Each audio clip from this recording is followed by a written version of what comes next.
அனைவருக்கும் வணக்கம். நான் கார்த்திகேயன், வளம் பண்ணை செய்யார்லேருந்து பேசுகிறேன்.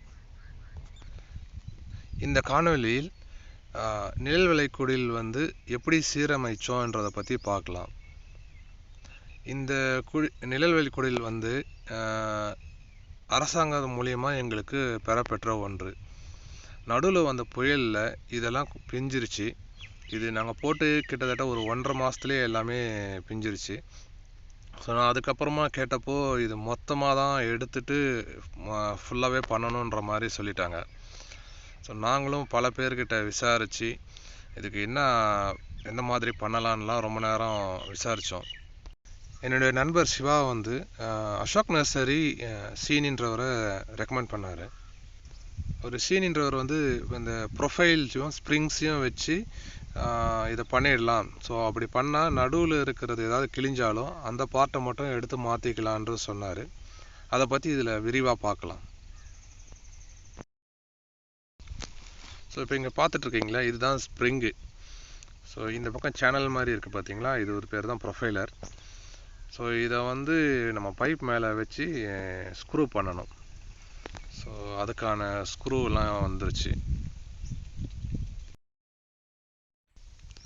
இப்போ வந்திருக்க சேனலெல்லாம் அதுக்கு இந்த லென்த்துக்கு தகுந்த மாதிரி அளந்து இப்போ அதுக்கு நேராக எல்லாத்தையும் எடுத்துகிட்டு போய் வச்சாச்சு. இப்போ ஸ்க்ரூ பண்ணுவாங்க பாருங்கள். ஸோ இந்த மாதிரி பைப்புக்கு மேலே இந்த சேனலை வச்சுட்டு, இது ப்ரொஃபைலர்.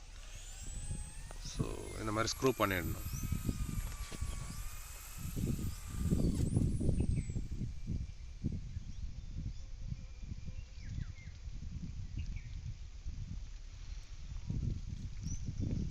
ஒரு சில தூரத்துக்கு ஒரு ஸ்க்ரூ பண்ணிடணும்.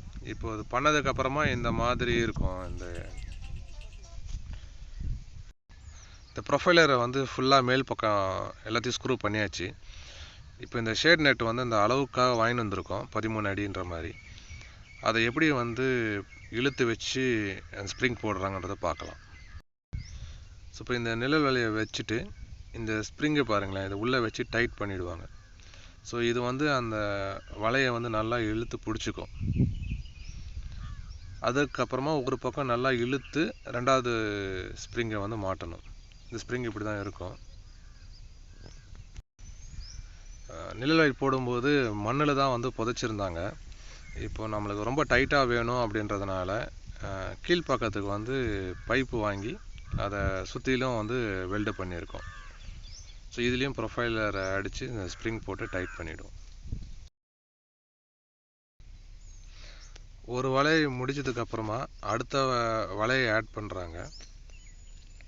இப்போ பார்த்தீங்கன்னா அந்த முதல் போட்ட வலையை கீழே நல்லா இழுத்து பிடிச்சிட்ருப்பாங்க. அப்போது இது ரெண்டாவது வலையும் அதுக்கு மேலே வச்சு அதை ஸ்ப்ரிங் போட்டுருவாங்க. ஸோ ஒரு பக்கம் இருக்கிறது நல்லா டைட்டாக ஆகிடணும். இதை கீழ்ப்பக்கத்தில் 3-4 பேர் இழுத்து பிடிப்பாங்க. அப்போ தான் அந்த ஸ்ப்ரிங் போடும்போது நல்லா டைட்டாக இருக்கும், அந்த இடம் ஆடாமல் இருக்கும். மேல் பக்கம் எல்லா சைடும் போட்டு ஆகிடுச்சு.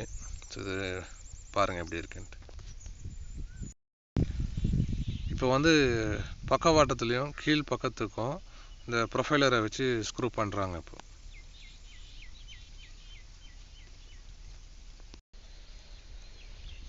இப்போது பக்கவாட்டுக்கு இந்த ஸ்ப்ரிங்கை போடுறாங்க, இந்த டைட் பண்ணுறாங்க. இப்போ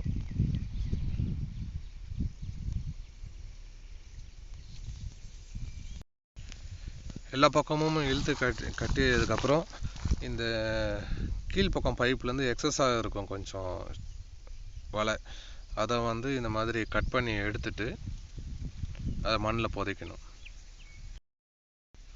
ஸோ இந்த மாதிரி அந்த வலையை இழுத்து பிடிச்சி கீழே வச்சு இந்த மாதிரி மண் உள் பக்கமும் வெளிப்பக்கம் ரெண்டு பக்கமும் இந்த மாதிரி மண்ணை போட்டு மட்டம் பண்ணிடணும். எல்லா வேலையும் முடிஞ்சிருச்சு. இது கிழக்கு பக்கம். நாங்கள் அடிஷ்னலாக டிராக்டருக்காக ஒரு கேட்டும் வச்சுருக்கோம். இது வடக்கு சைடு.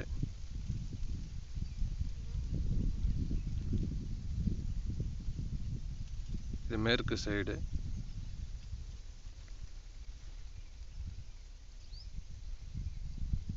இது தெற்கு சைடு.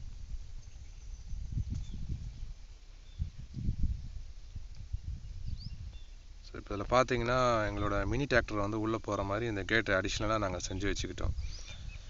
இப்போ ஏதாவது ஒரு பயிர் மட்டும் பண்ணுறோம் அப்படின்னா ஈஸியாக வந்து டிராக்டரை வச்சு நாங்கள் உழுதுருவோம்.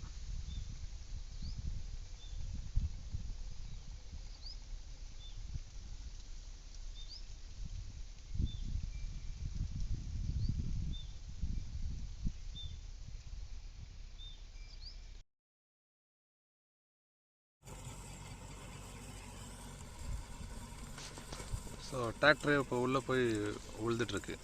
அந்த வீடியோ தான் பார்த்துட்ருக்கீங்க.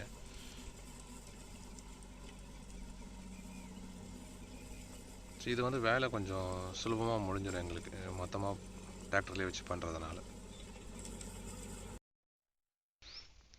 எல்லா வேலை முடிஞ்ச பின்னாடி சின்னதாக ஒரு பூஜை போட்டாச்சு. இந்த காணொளி உங்களுக்கு பிடிச்சிருக்குன்னு நம்புகிறேன். இந்த காணொளியை பார்த்த அனைவருக்கும் நன்றி, வணக்கம்.